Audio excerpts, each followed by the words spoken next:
रामायण तो आप सभी ने देखी होगी और बहुत सारे ऐसे तथ्य हैं जिनके बारे में आपने सुना भी होगा। लेकिन अगर कोई कहे कि जो बातें हमने सुनी और कुछ बातें जिन्हें हम कई असों से मानते हुए आ रहे हैं उनमें से कुछ बातें सच्ची है ही नहीं। लंकापति रावण, हम सबको बचपन से बताया जा रहा है कि लंका रावण की थी, लेकिन मैं आपसे कहूं कि बस लंका पर रावण ने राज किया था। लंका कभी रावण की थी ही नहीं, न रावण ने उसे बनवाया था। पर आप भी ये सोच रहे होंगे कि आखिर कैसे संभव है, लेकिन यही सच है। तो आखिर थी क्या लंका? क्यों एक महल बनाया गया जो पूरा का पूरा सोने का था? तो चलिए इस रहस्य के बारे में कुछ जानते हैं। नमस्कार दोस्तों, लॉकडाउन में आप सभी ने कुछ देखा हो या ना देखा हो, लेकिन रामायण तो सबने देखी ही होगी। रामायण देखते हुए या सुनते हुए जब कभी लंका जो कि सोने की बनी हुई थी उसके बारे में बात होती है तो एक ही सवाल मन में आता है कि आखिर ये सोने की लंका कितनी सुंदर होती होगी।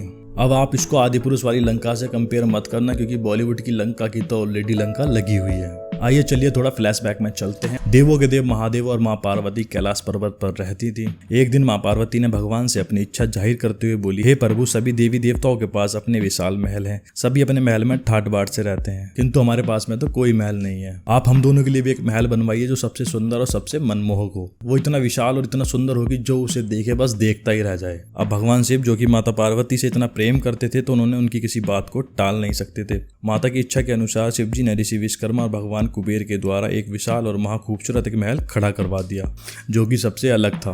कुबेर जिन्हें धन का देवता कहा जाता है, उन्होंने महल को सोने का बना दिया। इस विशाल महल को समुद्र के मध्य त्रिकुटाचल पर्वत के ऊपर बनाया गया। इस विशाल महल का नाम रखा गया लंका, जो माँ पार्वती के लिए बनाया गया था। इसी महल लंका के गृह प्रवेश की पूजा और हवन के लिए ऋषि विश्रवा जो कि रावण के पिता थे उनकी पूजा कराने पहुंचे।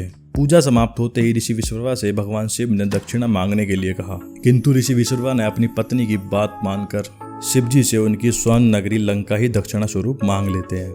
जिसको सुनने के पश्चात शिव जी तो महल को दक्षिणा में दे देते हैं, लेकिन माता पार्वती काफी ज्यादा क्रोधित हो जाती है, जिसके कारण माता पार्वती ऋषि विश्रवा को श्राप देती है कि वो इस महल को ले तो रहे हैं लेकिन इसमें कभी खुश नहीं रह पाएंगे। वह उनके पूरे कुल का विनाश निश्चित है, जिसके कारण ऋषि भयभीत हो जाते हैं। इसी कारणवश ऋषि ये लंका भेंट स्वरूप कुबेर को दे देते हैं।